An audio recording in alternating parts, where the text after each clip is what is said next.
অকল এটা কথা কওঁ, কিন্তু বহুত টেনশ্যনত আছিলোঁ, ডিপ্ৰেশ্যনত আছিলোঁ। বহুত হঠাৎ ওলাই আহিলোঁ আপোনাৰ লখিমপুৰৰ পৰা কালি হঠাৎ ওলাই আহিলোঁ টাৱাঙত। ভাবা নাছিলোঁ টাৱাং আহিম বুলি। দিৰাঙত থাকিলোঁ, আকৌ টাৱাঙৰ ফালে গুচি আহিলোঁ। আহি এই ৱাটাৰফলটো পালোঁ।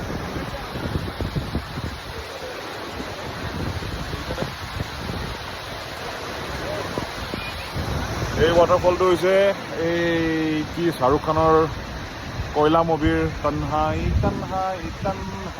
ইয়াতে শ্বুটিং হৈছিলে বোলে। আৰু তাৰ টাৱাঙতো শ্বুটিং হৈছিলে বোলে। মাধুৰী লেক বুলি এটা লেকেই আছে। ইমান ধুনীয়া ঠাইখিনি চাওক। আৰু ৰেইনব' দেখিছেনে? এইডাল ৰেইনব', আৰু ইফালে ৰেইনব' চাওক। আৰু চবচে ভাল লাগিছে, ভাল লগা ফিলিংটো কি জানে? এই যে পানীৰ কণিকাবোৰ, চুটি কণিকাবোৰ যে মোৰ মুখত আহি পৰি আছে ন, মোৰ পূৰা ভাগৰ। মই যে ইমান দূৰৰ পৰা গাড়ী চলাই আহি আছোঁ লাহে লাহে। আৰু অৰুণাচল ইটানগৰ আহিছোঁ, কিন্তু টাৱাং ৰ'ডত অহা নাছিলোঁ। চব ভাগৰ মৰি গ'ল। সঁচাই খুব ভাল লাগিছে। আৰু ছেম ৱাটাৰফল এটা আছে, ৱেনিয়া ৱাটাৰফল, আপোনাৰ নংষ্টইনত।